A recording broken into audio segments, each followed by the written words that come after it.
کار تھے، وہ اس دور کے نبی کے پاس آئے، حضرت شمویل کچھ کہتے ہیں، کچھ سمویل کہتے ہیں ان کا نام۔ وہ بوڑھے ہو چکے تھے، ان کے پاس آئے اور آ کر کہنے لگے کہ اللہ ہے، کوئی بھی دین کا داعی ہے، جب تک کہ اس کے اپنے اندر عمل نہیں ہوگا اس کی بات میں تاثیر ختم ہو جاتی ہے، اس کی بات میں اثر نہیں ہوتا۔ تو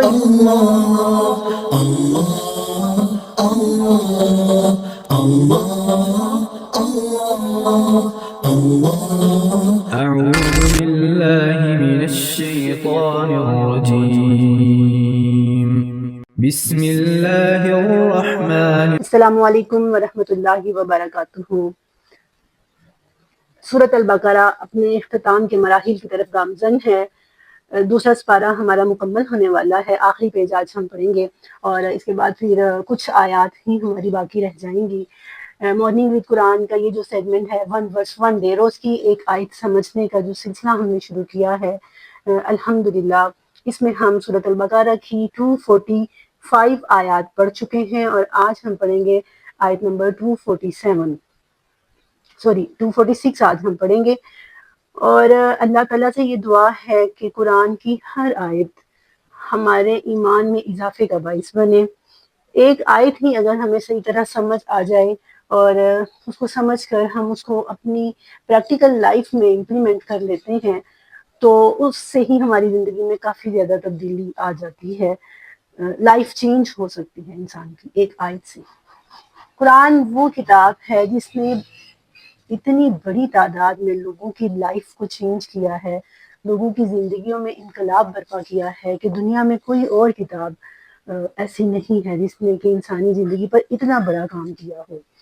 آپ دیکھیے واقعات اگر ہم پڑھیں صحابہ اکرام کے جو قرآن سن کر مسلمان ہوئے، اور اگر آج ہم دیکھیں کہ ہم پر قرآن کتنا اثر کرتا ہے تو ہمیں اپنے آپ پہ شرمندگی ہی ہوتی ہے کہ یہ وہی قرآن ہے جس کو پڑھ کے لوگوں میں اتنا بڑا انقلاب آیا کہ انہوں نے پھر ہر طرح کی مشکل برداشت کی۔ تو سورۃ البقرہ کی جو آیت آج ہم نے پڑھنی ہے اس میں بنی اسرائیل کی ہسٹری پہ بات ہوئی ہے۔ بنی اسرائیل کی ہسٹری ہم نے پہلے بھی دیکھا، پہلے پارے میں تقریباً بات ہی بنی اسرائیل کی ہسٹری پہ ہوئی ہے۔ تو قرآن کبھی کبھی ایسے لگتا ہے جیسے بنی اسرائیل کی اگر ہمیں صحیح سب فہم نہ ہو تو ایسے لگتا ہے جیسے یہ شاید بنی اسرائیل کے قصے کہانیوں کی کوئی کتاب ہے۔ انفیکٹ یہ میری اور آپ کی کتاب ہے۔ اللہ نے ہمیں ان کی واقعات بیان کر کے آئینہ دکھایا ہے کہ ان کی ریورس کاپی نہ بننا۔ اور یہ چیز رسول اللہ صلی اللہ علیہ وسلم نے بھی فرمائی تھی کہ تم یہود و نصارہ کے نقش قدم پر چلنے لگو گے، ان کے اگر وہ کسی بل میں گھسے ہوں گے تو تم بھی اس میں گھسنے کی کوشش کرو گے۔ اس کا مطلب یہ ہرگز نہیں تھا کہ تم ایسا کرنا، یہ ایک وارننگ تھی کہ ایسا کرنے سے بچنا۔ تو یہ جو واقعہ آج ہم نے پڑھنا ہے بنی اسرائیل کی ہسٹری کا، یہ بڑا امپورٹنٹ ہے، لیسن ہمیں دینے والا ہے۔ اس میں ہمارے لیے سب سے جو اہم سمجھنے کی بات ہے وہ یہ امپورٹنٹ لیسن ہے کہ ترجمہ تفسیر تو ہم دیکھیں گے اور پھر ہم بات بھی کریں گے ہسٹری میں یہ کس دور کا واقعہ ہے، لیکن سب سے امپورٹنٹ بات یہ ہے کہ اس واقعے کے اندر ہمارے لیے کیا لیسن ہے، اور وہ یہ ہے کہ جب تک انسان کا انر چینج نہیں ہوتا، جب تک ایک فرد خود چینج نہیں ہوتا تو وہ کبھی بھی سوسائٹی میں تبدیلی نہیں لا سکتا۔ وہ تبدیلی اگر وہ خود چینج ہو جاتا ہے ایٹ لیسٹ وہ اپنی فیملی کو چینج کر سکتا ہے۔ بیرونی حالات کیسے ہیں، بادشاہت ہے، ملوکیت ہے، سپہ سالار کیسا ہے، حکمران کیسا ہے، ہمیشہ ان کو دوش دینے کی بجائے، ہمیشہ ان کو غلط قرار دینے کی بجائے اپنے رویوں پر غور کرنے کی ضرورت ہے، اپنی کردار سازی کی ضرورت ہے، اور یوں بھی کہہ سکتے ہیں کہ اپنے تزکیہ نفس کی تبدیلی کی ضرورت ہے۔ اور جو اللہ نے قرآن میں کہا کہ الا من جاء بقلب سلیم، کہ جنت میں وہی داخل ہوگا جو قلب سلیم لے کر اللہ کے پاس آئے گا۔ تو یہ ایک بڑا خوبصورت لیسن ہے جو اس واقعے کے اندر ہے جو آج ہم نے پڑھنا ہے۔ تو آئیے دیکھتے ہیں قرآن پاک کی آیت نمبر سورۃ البقرہ کی آیت نمبر 246۔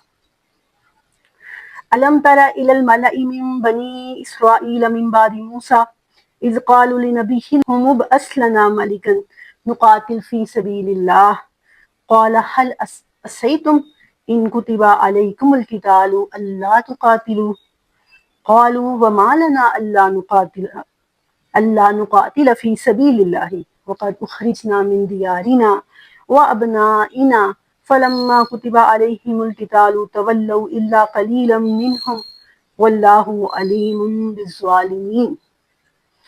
علم تارا، کیا تم نے نہیں دیکھا، اور علم تارا کا مطلب کیا تم نے نہیں جانا، یا کیا تم نے کنسیڈر نہیں کیا، تم نے اس چیز پر غور و فکر نہیں کیا۔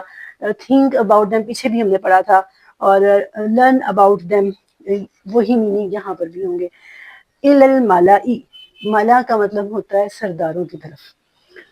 کیا تم نے سرداروں کی طرف نہیں دیکھا؟ ڈیلیگیشن بھی ہو سکتا ہے، اسمبلی آف پیپل بھی ہو سکتا ہے، لیکن یہ مطلب سرداروں کا گروہ ہی تھا، مطلب عام لوگ نہیں تھے، سردار تھے پوری نیشن کے اور پوری قوم کے۔ کیا تم نے نہیں دیکھا ملائی من بنی اسرائیل کے سرداروں کی طرف، من بعد موسیٰ علیہ السلام کے بعد، یعنی یہ انسیڈنٹ موسیٰ علیہ السلام کی وفات کے بعد کا ہے۔ اذ قالوا، جب انہوں نے کہا تھا، لنبی لہم، اس نبی کے لیے جو اس وقت ان کے پاس تھا، لہم ان کے نبی کے لیے جب انہوں نے کہا، کیا کہا، ابعث لنا، اٹھاؤ، اللہ سے دعا کرو۔ یہاں پر دعا کی لفظ جو ہے نا وہ مخفی ہیں، ادعو لنا، جیسے پہلے حضرت موسیٰ سے آگے کہا تھا ادعو لنا، یہاں پر بھی یہی کہا ہے، جو کہ لفظ ڈسکرائب نہیں ہوئے، مینشن نہیں ہے۔ لہم ابعث لنا ملکن، کہ وہ ہمارے لیے ایک بادشاہ بھیجے۔ اب یہاں پر بادشاہ سے جو مراد ہے وہ سپہ سالار آف آرمی بھی ہو سکتا ہے، اور کوئی مطلب ایسا انسان جس کی لیڈرشپ میں ہم جو ہیں وہ دشمنوں کے ساتھ لڑائی کریں، اور جو ہمیں یونائٹ کرے، جو بہت مضبوط ہو۔ نقاتل فی سبیل اللہ، ہم اللہ کے راستے میں قتال کریں، ہم اللہ کے راستے میں جہاد کریں۔ قالا، تو نبی نے کہا، حل اسویتم ان کتب علیکم القتال الا تقاتلوا، کیا ایسا نہیں ہوگا، کہیں ایسا تو نہیں ہوگا، پر ہیپس کے میننگ میں آتا ہے حل اسویتم، کہیں ایسا تو نہیں ہوگا، ان کتبہ علیکم القتال، اگر کتبہ، کتبہ کا مطلب ہوتا ہے فرض کر دیا جانا، اگر فرض کر دیا جائے گا تمہارے اوپر، پرسکرائب جس کو کہتے ہیں نا، فرض کر دیا جائے گا تمہارے اوپر، القتال قتال، اللہ تقاتلو، تم قتال نہ کر سکو۔ قالو، تو انہوں نے کہا، وما لنا، ایسی کیا بات ہے ہمیں، اللہ نقاتل فی سبیل اللہ، کہ ہم اللہ کے راستے میں قتال نہیں کریں گے، وقد، جب کہ ہماری حالت یہ ہے، واؤ یہاں پہ حالیہ ہے، جبکہ موسٹلی واؤ جو ہے وہ اور کے میننگ میں آتا ہے، میں نے بتایا تھا کہ واؤ حالیہ بھی استعمال ہوتا ہے کنڈیشن بیان کرنے کے لیے، ہماری یہ کنڈیشن ہے کہ اخرجنا، ہمیں نکالا گیا ہے، من دیارنا، ہمارے گھروں سے، و ابنائنا، اور ہمارے بال بچوں سے۔ فلما، پھر کیا ہوا کہ جب کتب علیہم القتال، ان پر جہاد فرض کر دیا گیا، تولوا، تو وہ پھر گئے، انہوں نے اس حکم کو ماننے سے انکار کر دیا، الا قلیلا منہم، صرف ان میں سے تھوڑے ہی تھے، واللہ، اور اللہ، علیم بالظالمین، اللہ ظالموں کو جانتا ہے۔ یہ بنی اسرائیل کی ہسٹری کا وہ دور تھا کہ جب، تھوڑا پیچھے چلیے، حضرت موسیٰ علیہ السلام کو جب اللہ نے یہ حکم دیا تھا، بیت المقدس میں کو دشمن آباد ہیں تو اللہ کے راستے میں جہاد کرو اور اس کو فتح کر لو، تو انہوں نے کیا کہا تھا کہ جاؤ تم اور تمہارا رب لڑیں، انا ہاہنا قاعدون، کہ ہم تو یہاں پر بیٹھے ہوئے ہیں، ہم جانے والے نہیں ہیں، یہ انہوں نے کہا تھا۔ اب کیا ہوا کہ اللہ تعالیٰ نے سزا کے طور پر وادی تیہ میں 40 سال تک ان کو بھٹکنے کے لیے چھوڑ دیا۔ اب بھٹکتے بھٹکتے حضرت موسیٰ علیہ السلام کی تو وہیں پر ڈیتھ ہو گئی، وادی تیہ میں، صحرائے سینا بھی جس کو کہتے ہیں۔ اب حضرت موسیٰ کی وفات کے بعد یوشع بن نون ان کے پروفٹ قرار دیے گئے۔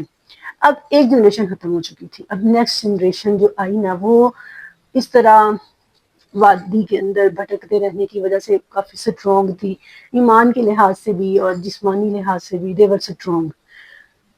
انہوں نے کیا کیا کہ اپنے نبی کے ساتھ مل کے دشمنوں کے ساتھ جہاد کیا، بیت المقدس کو فتح کیا، اور بیت المقدس میں ایک شاندار حکومت قائم کی۔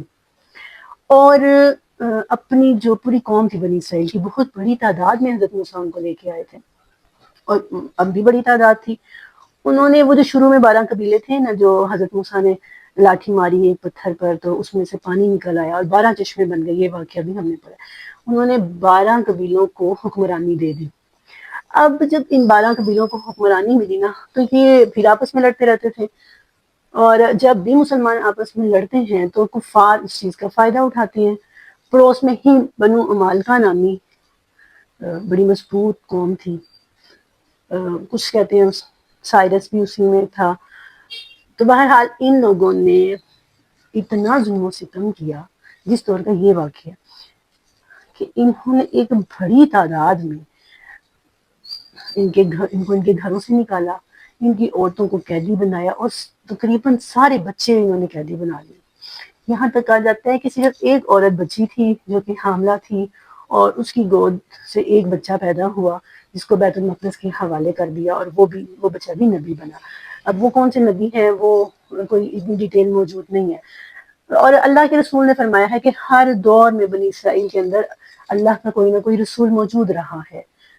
اسی لیے تو رسول اللہ نے فرمایا کہ انبیاء بنی اسرائیل کا علماء امتی، بنی اسرائیل کے انبیاء کی مثال میری قوم کے علماء کی طرح ہے.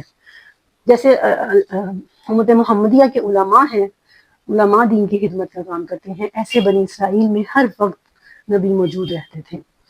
اور جب بھی امت میں بگاڑ آتا ہے تو اس امت کو سنبھالنے کا کام یہ علماء نے کیا ہے، اور اس سے پہلے انبیاء نے کیا تھا. اب اس قوم کے اندر بھی پھر سے اخلاقی بگاڑ بھی آ چکا تھا، اور ویسے بھی وہ پستی کا شکار تھے. وہ اس دور کے نبی کے پاس آئے، حضرت شمویل کچھ کہتے ہیں، کچھ سمویل کہتے ہیں ان کا نام. وہ بوڑھے ہو چکے تھے، ان کے پاس آئے اور آ کر کہنے لگے کہ اللہ سے دعا کریں کہ وہ ہمارے لیے ایک بادشاہ مقرر کرے.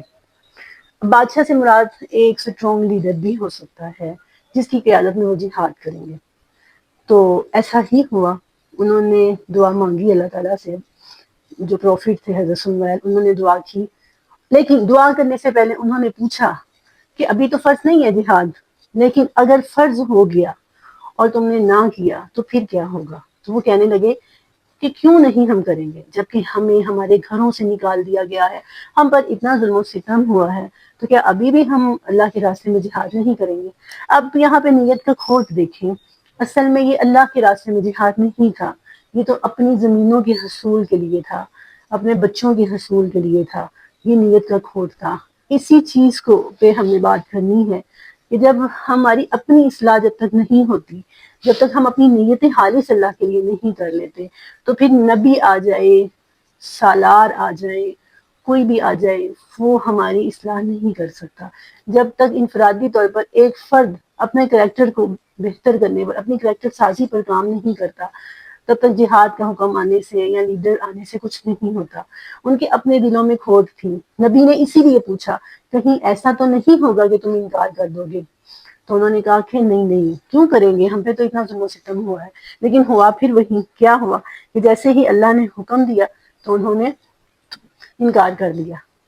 فرمایا الا قلیلا منہم، صرف ان میں سے تھوڑے ہی تھے جنہوں نے اللہ کے راستے میں جہاد کیا. واللہ علیم بالظالمین، اللہ ایسے ظالموں کو جانتا ہے. جب بھی انسان کی نیت کے اندر کھوٹ آتا ہے، اس کے اپنے کردار میں کمزوری ہوتی ہے، وہ کوئی تبدیلی نہیں لا سکتی. وہ انفرادی طور پر ہوں، وہ اجتماعی طور پر ہوں، وہ کوئی تبدیلی نہیں لا سکتی. ایون کہ اگر یہ قرآن پر میں بات کر رہی ہوں یا کوئی بھی اسکالر بات کر رہا ہے، اس کے اپنے اندر عمل نہیں ہے، اس کی اپنی لائف میں یہ امپلیمنٹ نہیں ہے، اس کی بات میں کوئی تاثیر نہیں ہوتی. اسی کو تو اقبال نے کہا ہے نا کہ دل سے جو بات نکلتی ہے اثر رکھتی ہے، پر نہیں طاقت پرواز مگر رکھتی ہے. یعنی پر نہیں ہوتے لیکن پرواز کی طاقت ہوتی ہے. تو اسی لیے کوئی بھی عالم ہے، کوئی دیندار ہے، کوئی بھی دین کا داعی ہے، جب تک کہ اس کے اپنے اندر عمل نہیں ہوگا، اس کی بات میں تاثیر ختم ہو جاتی ہے، اس کی بات میں اثر نہیں ہوتا. تو یہ چیز جو ہے، یہ ہمارے لیے اس میں یہ لیسن ہے. ہم بھی قرآن کو سیکھنا بھی ایک جہاد ہے. اللہ کے دین کو سیکھنا ایک جہاد ہے. ضروری نہیں کہ تلوار پکڑ کے تو اللہ کے راستے میں نکل جانا جہاد ہے. پہلا جہاد دین کو سیکھنا ہے، قرآن کو سیکھنا ہے. اور اصل میں ہم یہی کر لیں تو بہت ہے کہ اب قرآن کو سمجھیں، اپنی لائف میں امپلیمنٹ کریں، اپنی فیملی کی لائف میں امپلیمنٹ اس کو کرانے کی کوشش کریں، خود جڑیں، اپنے بچوں کو جوڑیں، اپنے گھر والوں کو جوڑیں. یہی ہمارا جہاد ہے، اسی میں ہمیں ایفرٹ پٹ کرنی ہے. اور یہ جو ہم ایفرٹ پٹ کر رہے ہوں گے، ہمارا لیکچر میرا دینا، آپ لوگوں کا ٹائم نکال کے سننا، یہ سارا ہمارا جہاد ہے. اور اگر ہم یہ اس جہاد نے ہمیں اندر سے تبدیل کیا تو سمجھیں کہ ہم واقعی مجاہدہ کر رہے ہیں. اس چھوٹی سی لائف میں قیامت کا ایک دن 50,000 سال کا اگر لگا لیں، 70,000 سالوں کا آتا ہے، تو اس میں ہماری اگر ہم نے کوئی آج بہت لمبی زندگی بھی گزار لیتا ہے تو 80 ایئرس 80 ایئر جو ہے نا، وہ ایک اندازے کے مطابق 0.025 اس کے مقابلے میں اتنی ہماری زندگی بنتی ہے اس ایک دن کے مقابلے میں. تو اتنی چھوٹی سی لائف کو ہم اتنا سیریس لیے ہوئے ہیں، چھوٹے چھوٹے مسائل کو ہم اپنے سر پر سوار کر لیتے ہیں. اس کے برعکس اگر ہم قرآن کو سمجھیں، اس کے مطابق لائف اپنی گزاریں، تو دنیا میں بھی سکون، قبر میں بھی یہ ہمارا ساتھی، اور آخرت میں بھی یہ ہمارے لیے روشنی کا باعث بنے گا. اللہ سے دعا ہے کہ وہ ہمیں خود بھی اس سے جڑنے کی توفیق عطا فرمائے، اور اپنے گھر والوں کو، اپنے ارد گرد کے لوگوں کے لیے ہمیں روشنی دکھانے والا ایک دائی بنائے. آمین. وآخر دعوانا ان الحمد للہ رب العالمین وما علینا الا البلاغ المبین.